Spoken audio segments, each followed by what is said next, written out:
Soft touch. तो आप softly उसको टच कर सकते हैं, सहला सकते हैं, उसके बालों से शुरुआत कर सकते हैं, उसकी हाथों से, एंड उसकी जो फिंगर्स होती हैं उनमें बहुत सारे ऐसे पॉइंट्स होते हैं जिनसे वो एक्साइटेड फील करती है, उसको बहुत अच्छा लगता है। तो बॉडी की डिफरेंट डिफरेंट फीमेल के अलग अलग पार्ट्स होते हैं, तो वहाँ पे आप उनको टच कर सकते हैं, उसको कंफर्टेबल फील करवाएं बिल्कुल। एंड देन उसके बाद जो नेक्स्ट पॉइंट आता है टच में ही, वो है आपकी बॉडी का स्पर्श। तो आप उसको हग कर सकते हैं। जब आप उसको हग करते हैं तो वो आपको और भी अच्छे से महसूस कर पाती है, ठीक है, आपकी बॉडी की खुशबू के थ्रू वो आपको बहुत अच्छे से, एंड आपकी जो किस तरीके से आप उसको हग कर रहे हैं बिल्कुल सॉफ्ट होना चाहिए, तो उसके थ्रू वो आपको महसूस कर पाएगी। आप उसका ये समझिए आप अपना एहसास उसको करवा रहे हैं, ठीक है। तो एंड नेक्स्ट जो उसके बाद स्टेप होगा वो होगा किस।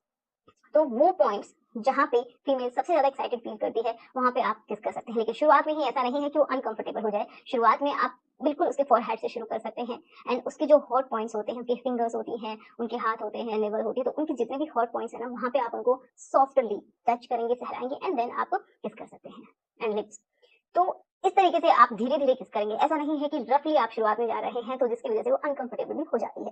ओके, एंड देन बारी आती है नेक्स्ट पॉइंट, पेनिट्रेशन की। अब बहुत सारे लोगों के मन में डाउट यही रहता है कि वो कैसे किया जाए। तो उसके लिए देखो, बहुत सारे लोग गलती करते हैं कि वो लोग कंडोम यूज नहीं करते। तो मेन इंपॉर्टेंट है कंडोम का इस्तेमाल कीजिए, ठीक है, बहुत ज्यादा इंपॉर्टेंट है आप दोनों के लिए। एंड उससे भी ज्यादा इंपॉर्टेंट है कि आप लोग कोई भी अच्छा सा ल्यूब इस्तेमाल करें। जब आप इतना इंपॉर्टेंट कदम उठा रहे हैं तो उसके लिए एक अच्छा सा ल्यूब का भी आपको इस्तेमाल करना ही है, जिससे कि जो पेनिट्रेशन का जो प्रोसेस है वो बहुत ही आसान हो जाता है। क्योंकि शुरुआत में हो सकता है जो फीमेल है उसका भी पहली बार है, आपका भी पहली बार है, तो ऐसा नहीं होता है जैसे कि आप फिल्मों में देखते हैं, ऐसा बिल्कुल नहीं होता है।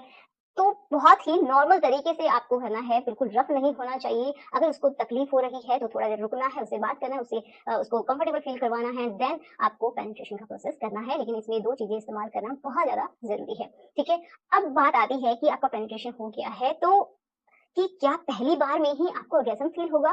तो हो सकता है कि जो लड़का है उसका बहुत ही जल्दी जो लिक्विड है बॉडी से बाहर निकल जाता है, लेकिन जो फीमेल होती है उसको इतना आसान नहीं है कि शुरुआत में ही ऑर्गेज़म हो जाए। अगर किसी का हो जाता है तो ये हो भी सकता है किसी के साथ, बट ऐसा ना के बराबर है। बहुत सारे लोगों के साथ ऐसा शुरुआत में नहीं होता है, क्योंकि उनको शुरू में सच में पता नहीं होता है कि किस तरीके से ऑर्गेज़म होता है। तो अगर आप एक्सपेक्ट कर रहे हैं कि पहली बार में ही आप तो 1 घंटे, डेढ़ घंटे कर लेंगे, तो ऐसा ना सोचें। पहली बार में ही आप चरम तक पहुँचेंगे, ये भी ना सोचें। और इम्पोर्टेंट बात कि पहली बार में ही जो लड़की है उसको हमेशा ही ब्लीडिंग होती है, ये भी ना सोचें। जो लड़का है उसको ब्लीडिंग होती है, ये भी ना सोचें। क्योंकि पहली बार में हो या फिर ना हो, ये कोई ज़रूरी नहीं है। मैंने बहुत बार बताया है कि फीमेल को ब्लीडिंग होगी या नहीं होगी, ये कन्फर्म नहीं होता है। किसी का ज़िंदगी भर नहीं होती है, किसी की शुरुआत में होती है। तो बहुत सारी लड़कियों को होती है, बट बहुत सारी लड़कियों को नहीं भी होती है। ठीक है? तो ये भी बिल्कुल नॉर्मल है। अगर ऐसा नहीं होता है तो आपको अपना मूड खराब नहीं करना, अपने फीमेल का भी मूड खराब नहीं करना। उसके ऊपर बिल्कुल भरोसा रखना है, एंड अच्छे से उसको कोऑपरेट करना है।